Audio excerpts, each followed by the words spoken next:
Happy Adwa to Ethiopia, happy Adwa to Africa, and to everyone, as well as happy Women's Day. So today is an interesting video. If this is your first time, hi, welcome, please subscribe. My name is Queen Desta, and I'm a big advocate of happiness and just living as your life is ignited. So yesterday was Adwa celebration, and I did share on my community tab about what were your Adwa plans. And some of you had very interesting things to say. There were those that were going to eat up with friends. There were those that were going to join other people in the celebrations and the gathering where like there was military performing and stuff like this, as well as those who are outside dancing and singing. Now, as per my day, I got to meet up with friends and had a sort of celebration. Now, also the month of March is Women Month, as well as yesterday was Women International Day, and being able to meet up with amazing ladies or women, let me say women.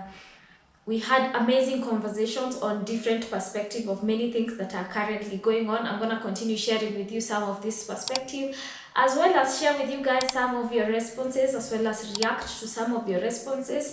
It's been a minute before I heard what you guys had to say. Let me also know in the comment section down below what is your whole opinion on the whole Adwa story and the celebration as you saw from its processing yesterday. Anyway, without further ado, I'm gonna go straight on to reacting to some of your comments, as well as some of the interesting discussions I got to have. Okay, so I got a lot of amazing feedback of you guys thanking me for bringing you closer to Africa, your motherland, Addis, showing you the celebration and how everything proceeds. It still amuses me that I never knew of some of these things someday, like how Adwa is celebrated and stuff like this. The thing that I also like, I tell people that Ethiopia does have several celebrations, but yesterday's was a political celebration and not a Christian celebration. But anyway, let's get into it.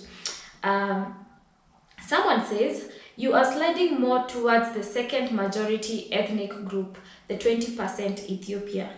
Okay, you are sliding more towards the second majority ethnic group, the 20%. Ethiopia is not well represented in your videos. Okay, let's first finish reading. The information about Ethiopia that comes out of you is unrealistic and unpleasant for majority of us. First, understand Ethiopia, correct your position. So, I do not necessarily, let me even make it clear that I do not necessarily see Ethiopia, according to my eyes, I don't look at Ethiopia with ethnic separation kind of situation, such that if you, some of you people in the comment section never came to tell me of your opinion of different ethnics, I would actually maybe not care on what ethnic stories are coming from.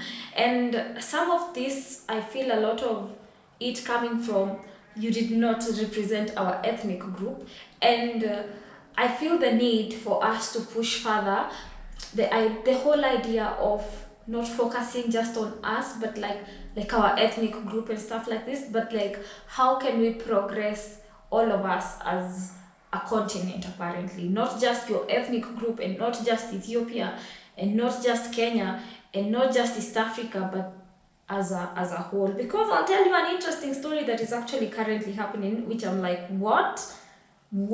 Anyway, I always love the support that I get from you guys. Someone was like, what do you mean? For sure, especially on just that basis, you come up and say the information about Ethiopia that comes out of me is unrealistic and unpleasant. It is realistic. I try as much as possible to show everything that I'm able to see with my own eyes. Like, for example, you can't say me eating injera is unrealistic. Anyway, I know that's on the light note, but yeah, we are all Africans, lol. Yeah, I agree. And we should, when you understand the bigger battle, not like I've come to a full understanding of that, but when you understand the full battle behind us as Africans as well, then we can somehow find a way for us to unite and end the ethnic separation and stuff like this. Then someone says, why don't you go out and represent Adwa yourself? She's just one happy, proud African. And thank you very much for such responses. I really appreciate. And also that's a very good challenge in terms of we can never have we always will have different opinions, and it only becomes better when we keep challenging each other's opinion and based on something more tangible, not just I'm thinking like this. Like, what is your point? Like, show us that other 80% of these ethnic things that we didn't show, you know? Anyway, someone else says the victory in the Battle of Adwa is the symbol of battle of all African liberation and needed to repeat the spirit of Adwa. So before even I continue, I have to say I appreciate that this Battle of Adwa for sure is a sign of the African liberation, and it couldn't have been better to even feel that Adwa, which is an Ethiopian victory, is a sign that we can go beyond, like we can believe in ourselves and be able to make us as a people bring whatever things that we desire to life. And around this conversation, we did have interesting discussion yesterday about liberation basically, and why we tend to even trust other people to bring more. Maybe this is not an Ethiopia perspective, but this is like other countries perspective, in terms of like investment, because the economy dictates how the country is going to be, and capitalism, just basically a lot of things. And if we had the same interest as individuals on including even like our leaders and stuff like this, would be able to liberate Africa from all colonial systems and all things like that. In that way, it was so surprising to think about yesterday, for example, in my country. Maybe for context, so you get what I'm talking about. In my country yesterday, there's gonna be news for maybe most of the people that don't even know what is happening in other countries, and could be just focused on our ethnicity and stuff like this. But I get different countries have different struggles and different things that they have to deal with. And one of them was 2 days ago, the wife, I think the first lady of the United States of America, came to Kenya and brought 16 billion Kenya shillings. That's close to this, remove the 2 zeros, 160 million, I guess, dollars. And but also came with a condition that for them to accept this money, then our country is gonna legalize LGBTQ community. Now, that was a whole interesting way to see, because the following day I hear a law was passed. I don't know if it's a law, but like the court said that it has been legalized, and that was just the day after the first lady left. Then a lot of conversations have come up, and I've seen so many people talking about all these whole stories, and it's interesting to see the little and much contribution that even individuals can make, even to continue challenging like even our leaders and stuff like this. And I'm thinking, sometimes on face level, we can easily think that things are working for our good, but maybe in the long run they ain't. Another example would be there was the opening of a China mall in my country, and many people were upset when the China mall was shut down, and seeing how about we empowering ourselves to be able to bring all these things in life. And I have to say, as much as some people will not be on the same page as I am on this opinion, for example, the way Ethiopia is very deep on focusing on being their own form of investment and stuff like this, or making it not very easy for outsiders to come and do things here. And I think in the long run, it could take longer, it could take some time before like the development of things and stuff like this to come to life. But it will be beneficial in the long run, because they will continue to own places, they will continue to have control of their own things and stuff like this. But then I'm thinking, what is this perfect world? Because the Battle of Adwa was won.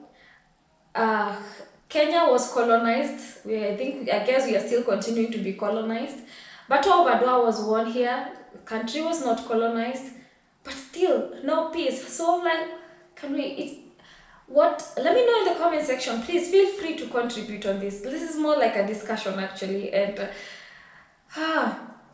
I look forward to a time full liberation of Africa will actually be a true story. So I'm gonna leave that at that.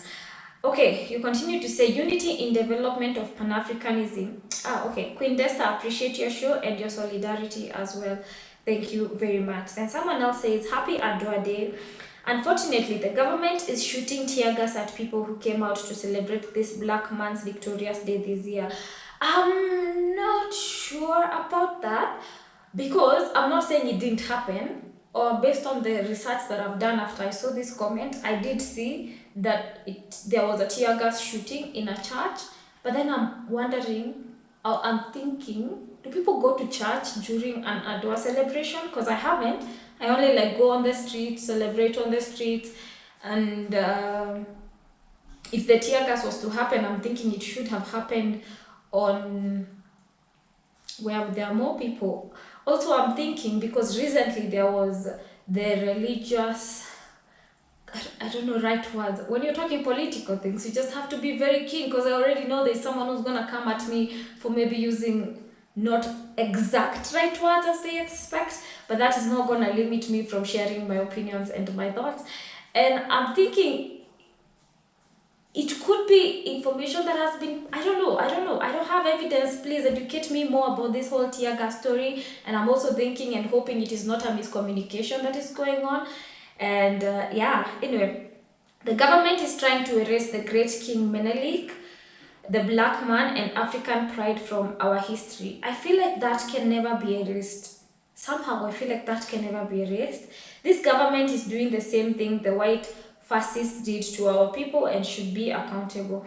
Africans speak up against a fascist regime like Abiy's government.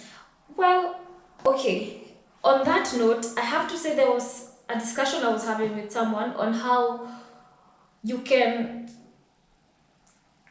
try to take away from me everything, but you cannot take away from me my identity, my history, and that which has already happened. And I might not have the full concept or understanding of what all these fascist things mean, but I am only hoping and praying that the government can also focus on bringing the best that is for its people. Adwa people is still hungry, no food, no electricity, no water. This genocide by these people of Ethiopia. And that's exactly what I have said. Like it could take time before all these things are fully solved, but in the long run it will be for our good. Or I was having a conversation with an economist and they were telling me about how the foreseen place for future high-rising economic country actually is like Ethiopia, and this is based on how much they are able to solve the issues on food, water, lack of jobs, and all kind of matter. And I felt a great hope for Africa as a whole. And if only everyone's interest was to make the country better. It's just the world of political things is just very interesting, especially now I'm thinking like what is currently happening in Nigeria, seeing the end of what's it called, the elections and the chosen president. But I'm hoping that everyone can have the right intentions and do play their roles and have your own people as your first goal and push it through, as well as us speaking up and calling them out on matters that we feel should not be right. And at this rate, I feel happy somehow with my country because we are not shy to point out some things that we find not being done right. We are not shy to question, unlike some other countries that even myself, I feel, oh, don't go there, because people are sensitive and stuff like this. And I encourage us to speak out in whatever small effort that you can make, and to also believe in ourselves more, and to also know that we can make that which we desire, be it peace, be it an economy that works, we can be able to bring it to life. Now, to end this whole chat, I just remembered another comment that I saw of someone saying, my videos remind them of life in Ethiopia. They live in the States. I think, I'm assuming it's in the States, but diasporan. That my videos remind them about life in Ethiopia. and they miss a lot of things over here. They've also gone through the lows and the highs that they possibly can in the diaspora country that they are in. And they ended the statement by saying, but I don't think I am ready to come back to taking cold showers. And I'm like, I get you, I get where you're coming from, but I'm trusting in the future, this will not be problems that we'll be dealing with. And that way, Africa or Ethiopia or Kenya, whatever African country we are talking about, will be a place that we look forward to live, to enjoy, to have a swift life, and to just have an amazing time. Anyway, this conversation ended up being political kind of based, but I also thought I should share with you some of my insights that I drew from the Adwa celebration yesterday, that we all have a role to play in making our world a better place. And I pray that you question yourself on what you're doing in that way before you even start pointing fingers on other people. I hope you enjoyed this conversation, and I hope you had a takeaway. Thank you very much to everyone that leaves comments in the comment section down below, because it helps me know we are interacting, we are communicating, and we are building a community. Subscribe, and let's continue living our best lives. Otherwise, always remember to create time for that which ignites your soul. Until next time, ciao.